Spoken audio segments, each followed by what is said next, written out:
Bill Apter from OneWrestling.com with this special report, and I look forward to your comments. Global Force Wrestling presents New Japan Pro Wrestling's Wrestle Kingdom 9, live from the Tokyo Dome. When you talk about going out and you talk about setting the standard and you talk about having the very best in the ring, that can all mean nothing if you don't have the right person driving the bus, the right person telling the story. And when you talk about professional wrestling and you talk about play-by-play announcers, when you talk about guys that can tell the story that's going on in the ring, there's none better than good old JR. So having Jim Ross as the lead announcer for Global Force Wrestling when it presents New Japan Pro Wrestling's Wrestle Kingdom, it's a huge part of the whole deal. We're telling you we're for real. We're not going out and just hiring anybody off the street. When you start with the best. That's what JR is, that's what New Japan's Wrestle Kingdom is, and that's what Global Force Wrestling is, the best. What a night, what athletes, what an event! Wrestle Kingdom 9, it just doesn't get any bigger. This is the heaviest belt I've ever held in my life. And Really? I've had a few, but this one is ridiculous. It really is.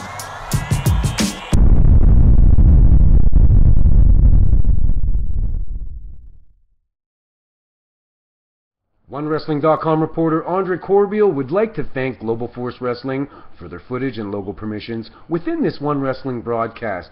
Thank you, Global Force. Now, Global Force Wrestling recently released the Wrestle Kingdom 9 card, which takes place January 4th, 2015, from none other than the Tokyo Dome, featuring play-by-play by Jim Ross and Matt Stryker, which are phenomenal choices for this massive New Japan event that has honestly been 25 years in the making, wrestling fans. Without any further ado, we're lucky to have join us Global Force Wrestling executive Scott D'Amore. Welcome to OneWrestling.com, and Bill Apter wanted me to send a big old hello your way. How you doing, Scott? Welcome to One Wrestling. I'm doing great, Andre, and thanks for having me on. And please give my best Wonderful Willie Apter. Wonderful Willie.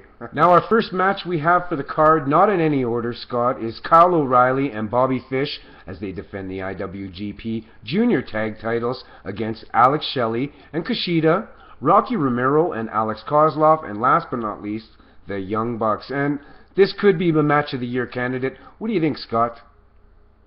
I think it's a match that is certainly going to excite people, and you're certainly, I think, right on course saying that it's a potential Match of the Year candidate, because putting these four teams in the ring together is in my estimation, is a dream match probably for many wrestling fans out there. I think it's a match that's going to excite both audience, both in Japan and the North American audience watching at home here. Four great, it would be a disservice to say that they're four of the best, possibly the four best junior heavyweight tag teams, because you have quite possibly the four best tag teams in wrestling, arguably, in this match, and it's going to be unbelievable. I'm sure that they're going to pull out all the stops, and it's one of the matches that I'm very excited to see. Yeah, I can't wait to see Alex Shelley back in action. It's been quite a while for me. We have in what I have as the second match here, we have Yano, Marufuji, Haste and Nichols, Takashi and Lizuka, Sheldon Benjamin versus KES, Davey Boy Smith Jr., a.k.a. Harry Smith, and Lance the American Psycho Archer. So we're keeping things in the tag team manner here, and I'm expecting this to be more of a strong style, stiff type match. Yeah, and I mean, this match gives you a chance to see some stars of Pro Wrestling Noah in there teaming with Yano. So Yano, pretty well respected, and entertaining, and quite a different character. Being joined by the Noah talent there in this match, taking on Suzuki's Army. So, you know what? I think you're going to see a lot of action. You see a little more brawling probably in that one than you'll see in other places on the card. I don't think you're going to see a super technical matchup. You're going to see strength, and you're going to see power. We also have Kazushi Sakuraba. Jeez, I'm not very good at these names. Versus Minoru Suzuki, featuring UWFI rules. Now, can you explain what the UWFI rules are? I believe it's no time limit, and there's no pinfall here. You could win by submission or ref stoppage or whatever, knockout. Yep, yeah, it's similar to MMA, although it doesn't have there's no closed fist blows, and it's got some other restrictions. But what it basically is, there's no pinfalls, as you stated. It's one I'll say fall, even though it's not a pinfall, but it's submission or knockout. And UWFI was a wrestling company years ago that was at the forefront of back in the day, shoot fighting. And Sakuraba is quite possibly the biggest star in MMA history in Japan. He would take these brutal beatings and come back somehow to overcome and win. And he's in there with Suzuki, Minoru Suzuki is one of the original stars of Pancrase. He's an MMA legend. His submission grappling is pretty much unmatched. And putting these two in there together is it's a throwback to times past in the UWFI rules or Pancration rules. You've got two guys that have been headliners for years and years in the different genres, and it's going to be a little bit of a change of pace having the submission style rules here in their match at Wrestle Kingdom. So wrestling fans tuning in on January 4th can expect a fight here. Yeah, absolutely. I mean, this is what UWFI rules basically. Like I said, think of MMA rules. But taking out the closed fist punches and some other striking rules. It's a very submission grappling based match, and it's going to be it's basically two shoot fighting legends stepping in the ring again with each other one more time. We will also get to see Tomohiro Ishii versus Togi Makabe for the Never Open Heavyweight title. Can you explain what the Never Open Heavyweight title division is all about? It's a non-weight class title. It's a title that anybody can compete for, and you have Ishii, who is one of the toughest guys in wrestling today. I mean, he just goes out there night after night and puts on these great performances. He's hard hitting. I mean, he's true old-fashioned strong style in the sense that you watch his matches.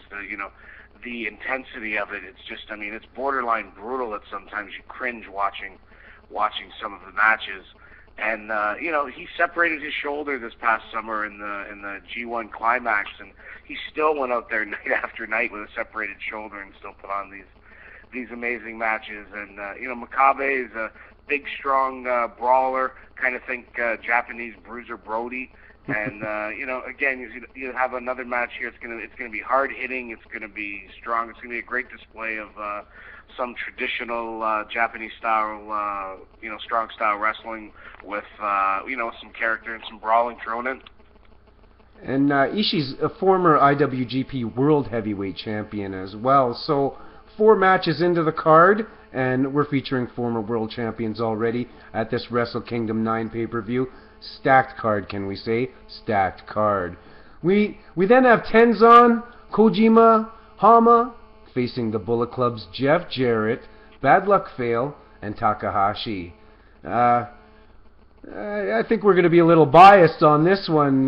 Scott, what do you think? Let's hear more about this match as your boss and the faction that you're associated with goes to battle here in the Tokyo Dome. Yeah, Bullet Club, is a pretty strong force. We got the Young Bucks there in the 4-way tag representing the Bullet Club, and then here we got Team Bullet Club with Bad Luck Fale is just a big, strong, bad dude. He goes by the name the Underboss, and his things, he takes care of the problems that others don't want to deal with. He's kind of the guy who cleans up the messes. He's in the trenches. And, Yujiro Takahashi, he's got a persona and a character that drives a lot of people nuts. He comes out, he's got the dancing girls with him. He's always got a pretty girl on his arm. He kind of gets under skin. He's the only non-Gaijin, American member of the Bullet Club. He turned his back on his partners and joined the Bullet Club because that's what he felt was best with his interests and who could who could say it's not. And then, you know, on the other side of the ring, you got Homa, who put an unbelievable performance, you know, this past summer in the G1 Climax. I mean, the crowds are going crazy for him every night.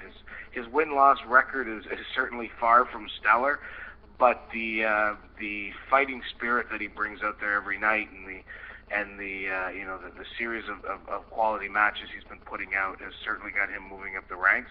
And then he's teaming with, you know, there's no other way to say it other than legends. When you've got Tenzan and Kojima, both former IWGP heavyweight champions. You know, Kojima also former NWA world heavyweight champions. So you've got a lot of pedigree in this match with you know, 3 of the members, you know, with Jeff Jarrett including being former, you know, world heavyweight champions. Everywhere the man's been. Held gold everywhere the man's been. Yeah. So I mean, that you know, that'll be a fun little match. I'll probably make my way ringside with you know, with Jeff there, and just make sure that everything kind of goes according to plan, and you know, that nobody's trying to pull any sneaky tricks. Oh, no. That's all the Bullet Club looks for, is a nice fair fight, shall we say? Of course, of course. We then have Taguchi taking on Kenny Omega for the IWGP Junior Heavyweight title in what should be cutting-edge wrestling to North Americans tuning in for the first time seeing this product. Yeah, I mean, I think there's going to be a good segment of the audience over here that hasn't had a chance to see Kenny Omega. You know, Canadian wrestler. He's been around quite a while. He's been in Japan steadily for years. He's been going out there, and I mean, I guess the best way to put it is Kenny Omega does things that you just never thought the human body was capable of doing. Defies logic. Yeah, and I mean, he's this is going to be his first time on a New Japan you know, mega show since signing full time with New Japan. He's been part as a guest, been part of big shows, including at the Dome in the past as a guest representing DDT. But here he is. He signed a deal with New Japan. He shocked the Japanese wrestling press and fans by joining the Bullet Club. And he's going to go out there and he's going to look to claim the IWGP Junior title and bring it back home to the Bullet Club. You know, I like the sounds of that. He's, you know, to me, Kenny is you know, is at the forefront if you're going to make a list of show stealers here for January 4th. So keep that in mind, wrestling fans. We roll into another title match that will pit the Bullet Club members Carl Machine Gun Anderson and Doc Gallows versus Katsuyori Shibata and Hiroki Goto for the IWGP Tag Team Championships. And I'm expecting a great match. I really love everything Carl does, and Doc, ever since he left a different promotion, has really grabbed the quote-unquote brass ring. So I'm looking forward to this match. What are you expecting, what are you expecting January 4th, 2015, when this match takes place? Well, you know what? You know, Gallows and Gunn have had a tremendous 2014. You know, I'm proud to say that you know, part of my dealings over a year ago with New Japan, part of them was bringing Doc Gallows in and getting him signed to a New Japan contract. You know, him and Carl have meshed together tremendously, and you know, they're a great tag team, obviously. You know, IWGP Tag Team Champions, and then you got Shibata and Goto. You've got 2 amazing wrestlers. Shibata's as hard hitting as anybody out there. Goto is, I mean, I mean, he's just a tank. I mean, he's as strong as can be. He's a talented wrestler. Both of these guys, you know, just super skilled wrestlers. You know, they're very close. They'll be even though they're newer to teaming together than Carl and Doc are. I mean, they went out there and they won the tag league last month, which, you know, basically means you survived every other team in New Japan in a tag team tournament. That's how they earned this tag team shot, and you know, certainly they even were able to earn a win over Gallows and Gunn. So, you know, Bullet Club, Gallows and Gunn need to go back to the drawing board. We need to come up with something a little bit different. Otherwise, you could have new tag team champions January 4th at Tokyo Dome. Well, I want them to walk away with the gold no matter what. No matter what. So, obviously, these 2 tournaments, the G1. That's basically what makes the next level or next tiered star to be in the heavyweight championship picture. And as you just said, they have the same for the tag division as well. And what is the tournament called one more time for fans that want to know? It's the tag league. No, it's the tag league. Tag league. And and they do it. They do it every December. Okay. And it's basically it's your chance. Any team that gets entered into it knows you win the tag league, then you've got a tag team title shot on the horizon, usually at the Tokyo Dome. And for fans that haven't had an opportunity to watch and follow the New Japan product, it should be understood that title matches are few and far between in New Japan wrestling. Philosophy-wise, it's not looked at like it is over here with most American wrestling companies, where they'll say that there's a world title match at every TV, every house show. I mean, they take their matches very seriously. You have to earn, quote unquote, earn your title match, and I mean, they're a big deal. They don't happen all the time. You can go a month without defending your title, because they really do make their championship matches special. And it's kind of similar to like boxing and MMA and other sports, in the sense that if you're Andre, if you're the IWGP champion, when you win that belt, the first time you go to defend it, they'll announce it as your first title defense, and they count your successful title defenses. That's the way it should be done. Wrestling 101.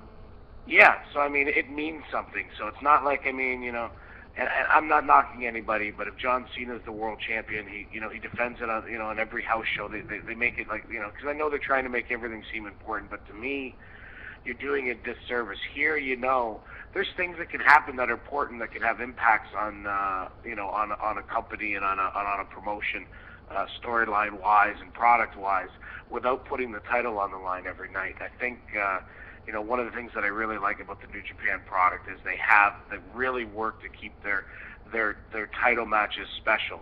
And Gallows and Gunn are on a near unprecedented run with the titles, and if they can go in there and earn another successful title defense, they can carry on into 2015, and keep doing what they're doing, which is just shaking up tag team wrestling up there. They specifically are shaking up the tag team division and running roughshod, and they're kind of at the forefront of the Bullet Club. We say that the Bullet Club has no leaders. That's what AJ said when I had him on the show, is that there is no leader. They're all the leader. And that's very true, right? It's very much a group effort. But, Machine Gun, was right there from day one. And he was there from the formation. And, he'll never profess himself the leader. And I'm not trying to say that he is, but he's a senior member. And he's someone who has the respect of the whole club. And, it's important for a guy like him to be at the forefront, and on having those tag team titles along with Doc allows him to do that in spades. I totally agree with everything you said. We're going to stay within confines of the Bullet Club. A man whom I think is definitely top 3 in the world, could be number 1. AJ Styles versus Naito. Now, this is a match that I'm expecting to possibly steal the show as well. Being a big fan of AJ Styles, I know that he can steal the show on any given night. And let's face it, he's got a faction behind him. I'm not going to give any results or anything, prediction-wise, but I'm hoping AJ Styles comes out on top versus Naito at Wrestle Kingdom 9. Yeah, and I mean, AJ Styles had a tremendous, no pun intended or pun intended, I guess, phenomenal 2014. Arguably the most phenomenal year of his career. Arguably so. I don't even know how much of an argument it is. As great as his career has been, I just think he's stepped it up a notch. He's grown into such a well-rounded performer. And the best thing is, AJ Styles is a man. As great as AJ was in a lot of those years in TNA, the one thing that I think kind of lacked was there didn't seem to be that edge to him. There didn't seem to be that toughness Not that he wasn't tough. I mean, AJ's a great wrestler, has an amateur background, super talented. But, I mean, and the best way I can put it is if AJ Styles was walking towards me in a bar in 2007, I don't really think I'd have got out of his way. You wouldn't have been intimidated, right? 2014 walked towards me in a bar, I think I'd get the hell out of his way. I mean, he has just put it all together. He's putting on, you know, unbelievable matches every night. He's found that edge. He's found that passion, and you know, look, to see him carried over into 2015 with a guy who's really been banging on the door of the elite of New Japan Pro Wrestling. You know, you talk about the big three with Okada, Tanahashi, and Nakamura.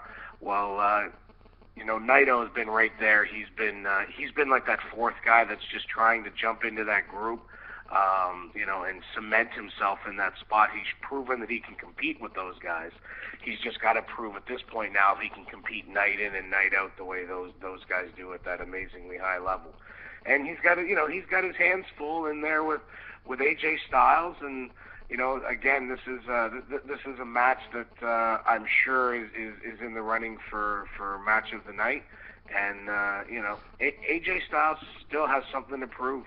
He's you know, he's going out there every night trying to prove that he's the best wrestler in the world, and you know, there's a very good chance that it'll be hard to argue with him, you know, when his match is over on January 4th.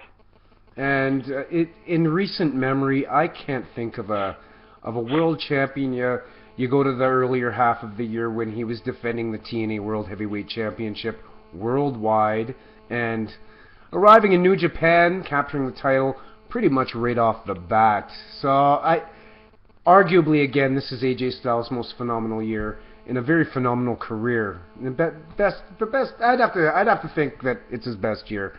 I'm going to digress on that. We then roll into an electrifying man, Nakamura versus Ibushi for the prestigious IWGP Intercontinental title. And a lot of people are saying that this could be a match of the night candidate, as well as Nakamura has that it factor, that ability to suck the fans into the palm of the hand with great psychology. Don't they call him the king of strong style, if I'm correct?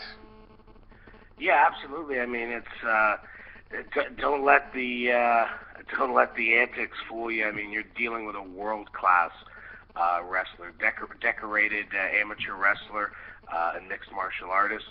Shinsuke Nakamura has been around a long, long time. He's tremendous in the ring, and he brings, you know, you call it that it factor. Yeah. And he brings it just in truckloads. I mean, watching his entrances, his mannerisms, just the way he carries himself. I mean, if you're ever going to sit down and say, like, you know, like how, like, point someone and say, how do I make myself stand out? How do I pull myself out of the pack and make myself different and get fans to pay attention to me? Well, Shinsuke's definitely done that because he's been a great wrestler for many, many, many years. I remember when he came over as part of the New Japan contingency to TNA Wrestling years ago. And he was a talented wrestler then, but he hadn't quite found himself. Well, he's found himself as a performer. He's as charismatic and entertaining a performer that you're going to find anywhere in the world. And you know, he's an outstanding wrestler. And in New Japan Pro Wrestling, it's not like the other Intercontinental Championship that people are used to in the wrestling business, where it's an afterthought. It's lost all of its credibility. It honestly has, and I think fans around the world will agree with that. Yeah, I mean, you know, like last year, you know, the IC championship match was voted to headline Wrestle Kingdom 8 in the Tokyo Dome.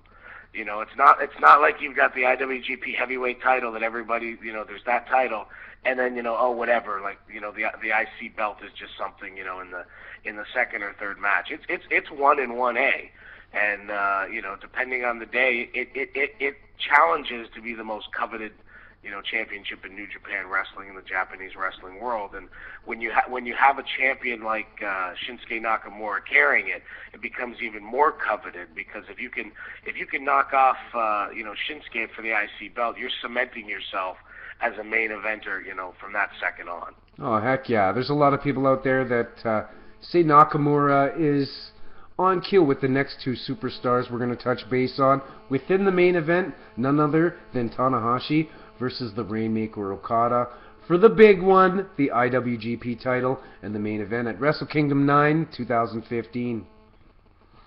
Yeah, I mean, you talk about TNA contingent. Okada was another man that hadn't found his way 100%, but he sure found his groove in New Japan Wrestling. Yeah, I mean, absolutely. And you want to talk it factor? Yeah, when you talk about New Japan Pro Wrestling, you talk about the big three. You talk about Shinsuke Nakamura. You talk about Hishiro Tanahashi. You talk about Kazuchika Okada. These are the three guys that steer the ship. They're amazing talents. They compete back and forth.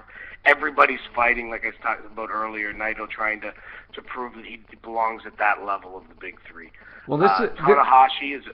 Go ahead, Andre. This is the battle of present and future in a nutshell, basically. Yeah. Tanahashi is already cemented himself at a very young age as being an all-time great. He's a rock star. There's no other way to put it. The way he carries himself, the way he handles himself. I mean, he is a key reason. He was the centerpiece in turning around business for New Japan Pro Wrestling and returning it to the massive heights that it's currently enjoying in the Japanese culture right now. And he's a super talented wrestler. Again, just like Okada and Nakamura, he's somebody who I got to work with firsthand in TNA Wrestling when he came over with them. He's a humble, down-to-earth, individual, but he's very driven. And even though all the accomplishments he's had already and all the records he's set, he's still going out there every night to try to cement himself even more, to try to add another accomplishment to his resume. And these guys know that everybody's looking for them to put on an unbelievable 5-star match as the main event of Wrestle Kingdom 9 here in the Tokyo Dome. And other people on the show have a chance to steal the show. Stealing the show means it wasn't expected, but you delivered it. These guys, are in such a pressure cooker. They don't have that opportunity because everybody just expects that they're going to have a match that's going to go down in the annals of history. Agreed. They've headlined Wrestle Kingdom before, and they almost blew the roof off the place, and they're both very cognizant of the fact that that's what everybody's expecting from them. Tanahashi, unbelievable, all-time legend, super talented. And then, as you alluded to earlier, Kazuchika Okada is the future. He's young. He's 27 years old. He's a guy who came up through the system there in Japan, as is the Japanese tradition and culture. He came over here and spent time in North America, spent time with TNA Wrestling, learning a different culture, a different style. He returned, worked his ways up the ranks, and ever since being christened the Rainmaker, he's been exactly that. The Rainmaker is somebody who brings money into the company, and that's what Okada has been. I mean, just as easily his name could be ATM, because New Japan has been able to go to him and withdraw money whenever the hell they wanted to. He's an unbelievable talent. He's a good athlete. He's the perfect offset for Tanahashi. These two men, gel very well together in the ring, and with all the pressure on them, with everybody expecting that amazing match and that 5-star match, I think despite all that, even though it's the perfect setup for a letdown, just somehow I feel that these two guys just aren't going to let it happen, and they're going to go out there and they're going to give everybody everything that they expect, and then just a little more. I'm expecting a phenomenal match, and as I said, the present versus the future, And fans newly inaugurating themselves with the New Japan product, it won't be hard when you tune in January 4th to see that Okada is indeed the future. I'm going to digress on that. My little cat's jumping up here. Get out of here, Tony. So that's the full card for the pay-per-view. There isn't going to be any more matches announced from here till then, correct? Yeah, I think that's the full card. And for the pay-per-view, there is one dark match for the people in the building, which is a battle royal featuring a lot of past stars and some up and comers. But the card that people are going to get to see on pay-per-view features all the best that New Japan has. They're coming at you, guns a-blazing. Global Force Wrestling is proud to be partnered up and bringing it here to North America because you see great Bullet Club representation throughout that card. You see the big three competing, for championships. You see, newcomers like Kenny Omega. Not that he's a newcomer to wrestling, but a newcomer to being full-time in New Japan Pro Wrestling. And certainly, I think this is the biggest match of Kenny Omega's life because being from Canada, being North American, this is the first real chance he's getting to perform on a stage in front of a North American audience of a good size. And I mean, like I said, he's my pick to steal the show. Red Dragon making their Tokyo Dome debut and going in there as double champions, holding both the Ring of Honor World titles and the IWGP Junior Tag titles. Top to bottom, it's just it's an unbelievable card. I think it's going to be an unbelievable event. And then, you add the fact that the voice of wrestling, Jim Ross, is going to be the one calling all the action. Well, then I think you've got an opportunity here to be a part of history. And, it all goes down January 4th. It's been cleared on more homes pay-per-view-wise than any other show in history. Other. That's right. Yeah. And, Jeff Jarrett said it, he talked about it being a sweet spot, a 4-hour pay-per-view with 10 matches, and I think that's perfect, personally. I really do. I'm expecting a great pay-per-view on January 4th. Yeah, I'll be honest, I can't see how it isn't a great pay-per-view. And, the talent has been assembled. It's an unbelievable roster. The matchups are great, and there's a variety of styles being displayed. And then, the perfect English announce team coming on board to explain all the action and the history and the storylines that have led up to this. And, I think it's going to be the perfect way to kick off 2015. And longtime North American fans that have been basically starved for a wrestling product, I think they're going to get their full cup of tea come January 4th. Yeah, absolutely. This product is it's different than what you're currently seeing in the American and the North American marketplace, and being able to bring that to wrestling fans as the first ever GFW produced event, I think is a great way to start things off. I think 2015 is going to be a great year for wrestling. I think it's going to be a great year for Global Force, and it all kicks off January 4th. Let's get the ball rolling. Let's hit the ground running and do this thing. And nobody can deny that in 2014, the New Japan Pro Wrestling was basically the promotion of the year. I think without a shadow of a doubt. Tune in to the Can-Am Wrestling Show 2014 Award Show to find out who Promotion of the Year is. A little cheap plug for the show. Now let's roll into some Global Force questions, Scott. Now a lot of fans are excited.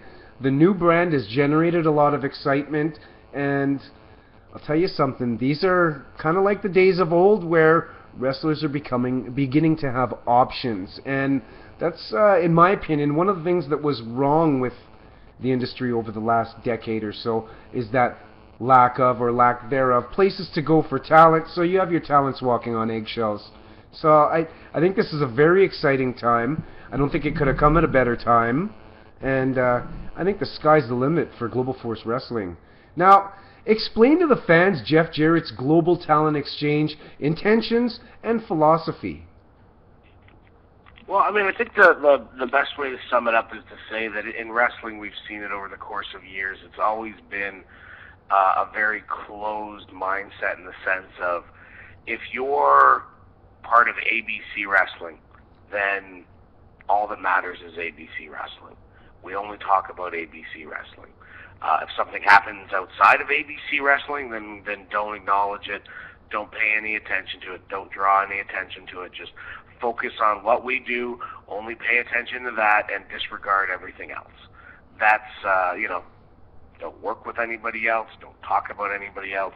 That, we'll call that the mindset of exclusion, excluding everybody and anybody outside of what you're specifically doing. Protecting. Yeah, and I think, but, protecting or stifling? Well, a little of both, right? And, it's the way that the business has been. It's the way a lot of businesses have been, but, from the very first conversation that I had with Jeff about Global Force, is he wanted to have an atmosphere and a mindset of inclusion. Why is it that just because you promote wrestling and we promote wrestling, why is it that we have to be adversarial? Obviously, on some levels, we may be competing, whether it be for fans or merchandise dollars or anything else, but competition doesn't necessarily have to be adversarial. And, That's right. That's right. Yeah. You don't have to act like other promotions don't exist. Right, and that's a big part of it. I mean, we live in a digital age now. This isn't the territories of the 50s, 60s, and 70s where you can ignore if you live in New York City, you can ignore what happened in Portland, the Carolinas, or you can ignore what happened in Alabama. If it happened, wrestling fans know about it because it gets the content and the results and everything get delivered so quickly through this digital world of ours. So you're actually doing a disservice to your fans to not acknowledge things that are going on. I agree. And to me, one of the biggest things, about the change in attitude that Global Force is going to bring is going to be trying to foster a relationship and work collaboratively with other wrestling companies. You've seen the partnership agreements signed. You've heard about them. I mean, some of them, obviously, the biggest company that one's been done with is New Japan. And then AAA. Right? Yeah, and then AAA. But then there's been agreements signed in South America. There's been agreements signed in Europe. It's establishing a network of people that have a like-minded attitude as far as for wanting to see wrestling succeed. A global, literally, right? Now, will Global Force Wrestling have a women's division for all the fans who appreciate the female talents in their craft? I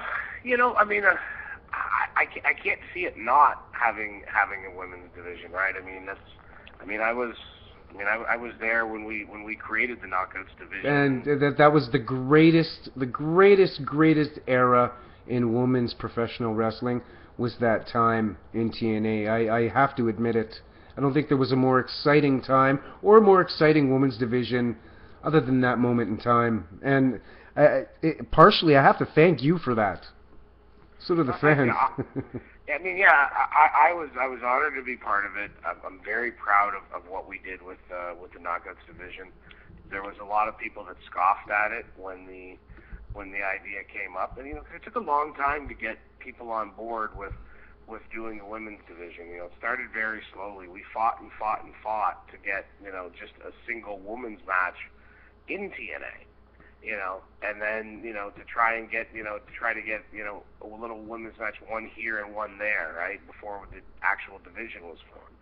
And the matches were good, and the ratings showed that fans wanted it, and eventually with enough work, we was able to get people to agree to form the Knockouts division. And certainly, there's heavyweight wrestling, there's junior heavyweight or cruiserweight or X division, or that style of wrestling. There's tag team wrestling, and there's women's wrestling. Those to me are four very distinct things. And important cogs in the engine. I certainly agree with that statement, and I think that there's so much amazing talent out there on the independents, right? If you're just talking about general wrestling, There's so many talented guys out there, but there's also some talented and passionate and hardworking women, and they're not getting their chance either to show their skills and to perform for an audience on a larger scale. And we're gonna look to provide that for men and for women.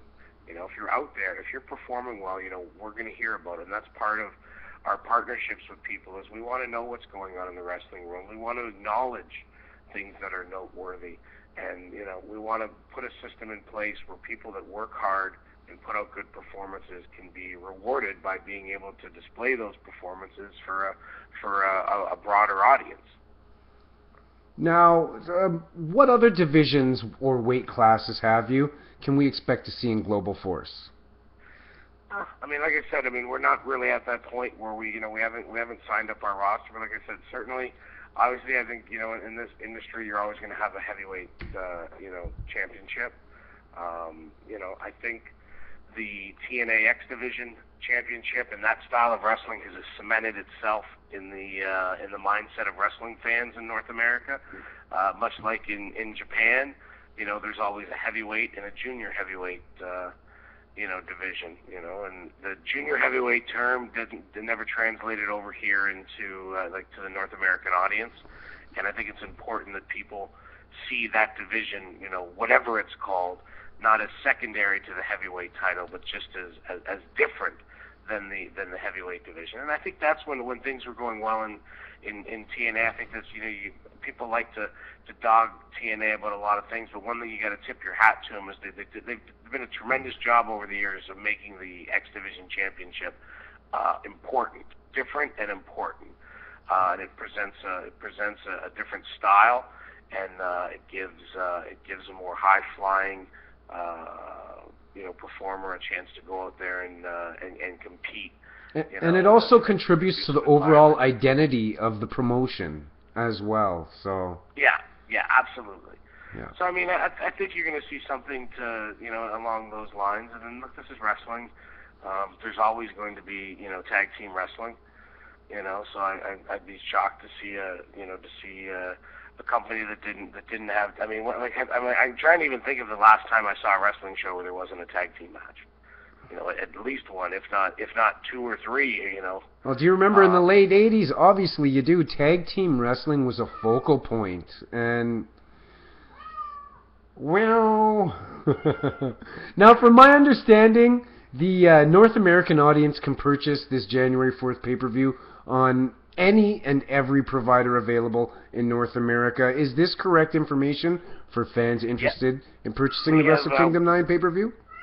Yeah, we've cleared Wrestle Kingdom 9 on every major pay-per-view provider, every cable and satellite provider. With that said, if for some reason your local affiliate isn't making Wrestle Kingdom 9 available, which unfortunately sometimes happens, where smaller parts of a larger provider don't offer that service for one reason or the other, then there's a downloadable app. It's downloadable on iTunes or Android. It's called Flips. It's a free download. Anybody anywhere in the world.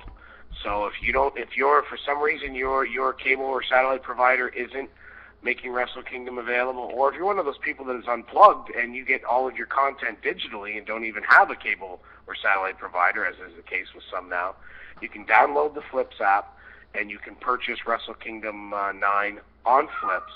The signal strength is tremendous, and you'll get a chance to enjoy the show just like anybody else would who was getting it through a more conventional content delivery system. And I say that, I mean obviously the pay-per-view or cable providers. So there's really if you have cable, satellite, or an internet connection, there's no reason why you can't purchase and enjoy Wrestle Kingdom 9. And there you have it, wrestling fans. Multiple options to be a part of Sunday, January 4th, 2015, Wrestle Kingdom 9. Now, Scott, please tell the fans how to follow you on social media and all of the Global Force New Japan search information that new fans that are getting into the company for the first time need to know and follow? Well, I mean, mine's, you know, as easy as it gets. It's at Scott D'Amore. So, you know, please give me a follow, because it's I'm new to the Twitterverse. Global Force has dragged me kicking and screaming into the next level of technology. So, you know, keep up on what I'm doing at Scott D'Amore. Please follow everything going on with Global Force Wrestling by, you know, following at GFW Wrestling on Twitter. You know, and you can also find us both on Facebook, if that's the medium that you use to get your information. And New Japan Pro Wrestling, their Twitter is basically in Japanese. It occasionally has something English on it, but if you want to go check it out, it's at NJPW 1972. And also for Twitter users out there, you can also get a translator for the New Japan Twitter page. So I have a translator. So when I see all the Chinese writing come up, I just hit translate, and then I can read what the actual tweet is in English. So.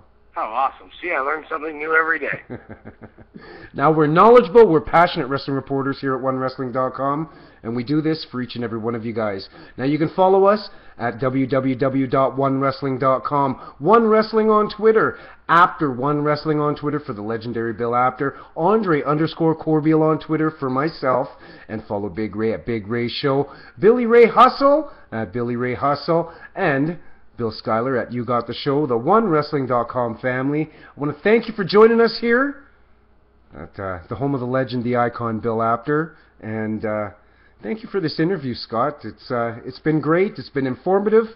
And I'm sure fans can walk away from this interview knowing and exactly expecting what they can get come January 4th, 2015, as New Japan and Global Force Wrestling present Wrestle Kingdom 9 from the Tokyo Dome in Japan.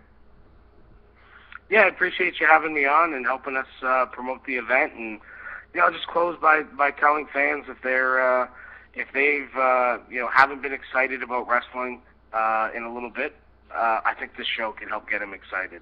And if you love wrestling, like so many of us do, if you order this pay-per-view, sit down and watch 4 hours of this action, then I'm very confident that you're not going to be disappointed when this show's over. You're gonna be like, wow, like that's what I love watching. That's the talent I love watching. That's the athleticism I love watching. That's the pageantry that I love watching.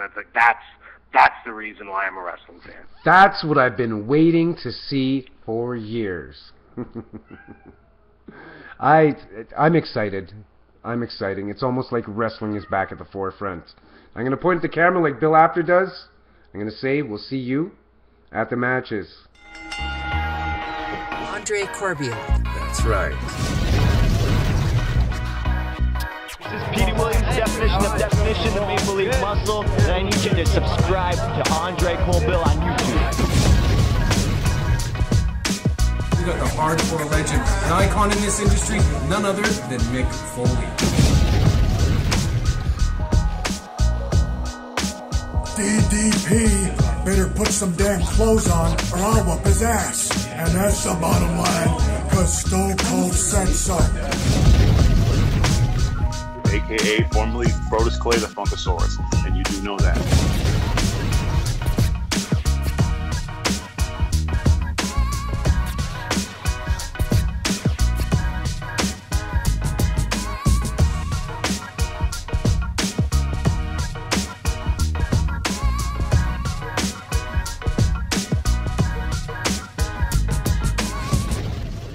Global Force Wrestling presents New Japan Pro Wrestling's Wrestle Kingdom 9, live from the Tokyo Dome.